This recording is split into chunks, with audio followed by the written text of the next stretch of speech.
চেরাগের জিন, যে মানুষের যে কোনো 3টি ইচ্ছা পূরণ করত। যখন কারো মনে খুব লোভ লালসা জাগত কিংবা কোনো কিছুর প্রতি প্রবল আকাঙ্ক্ষা পোষণ করত, তখন জিনি তার সামনে দৃশ্যমান হতো। জিনের উদ্দেশ্য ছিল লোভের জালে মানুষকে ফাঁসিয়ে পথভ্রষ্ট করা।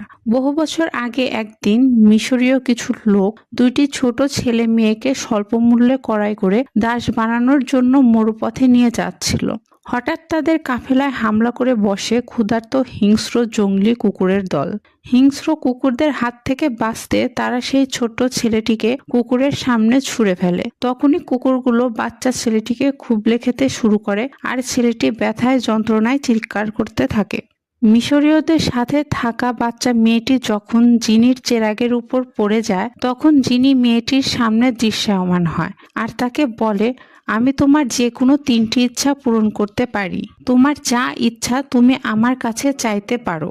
তখন মেয়েটি তার সাথী সেই ছোট্ট ছেলেটির এমন দুর্দশা দেখে প্রথম ইচ্ছা পোষণ করে যেন ছেলেটি বহু বছর বেঁচে থাকে আর তার জীবনে যেন কোনো দুঃখ কষ্ট না থাকে। যিনি মেয়েটির প্রথম ইচ্ছা পূরণ করে দেয়, বলে ছেলেটিকে আমি অমর বানিয়ে দেব।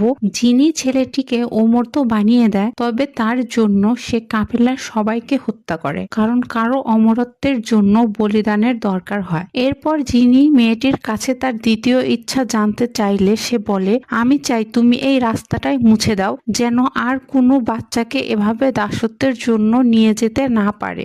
যিনি মেয়েটির দ্বিতীয় ইচ্ছা পূরণ করতে এই রাস্তায় যত নদীপথ ছিল সব বালিতে ঢেকে দেয়, যাতে আবারও অসংখ্য মানুষ জীব মারা যায়। তখন একটি ফেরেশতা মেয়েটির সামনে হাজির হয়, তাকে বলে, তুমি কি জানো তোমার ইচ্ছার জন্য কত মানুষ কত প্রাণীর জানের বলিদান দিতে হয়েছে? তখন সবটা জানতে পেরে মেয়েটি আবারও কষ্টে ভেঙে পড়ে, কারণ সে কারো ক্ষতি চেয়েছিল না। মেয়েটির উপর যখন জঙ্গলি হিংস্র কুকুরগুলো আক্রমণ করে, তখন যিনি বলে, এবার তো তুই তোর নিজের জীবন বাঁচানোর ইচ্ছা পোষণ করবি, একবার বল আমি তোর জীবন বাঁচাবো। কিন্তু মেয়েটি যিনিকে অবাক করে দিয়ে বলে, না, আমি তা চাই না। যেহেতু আমার ইচ্ছার জন্য এত মানুষকে জীবন দিতে হয়েছে, তাই আমার শেষ ইচ্ছা আমার এর জন্য শাস্তি হোক, আর সাথে তোমারও, কারণ হত্যাগুলো তুমি করেছো।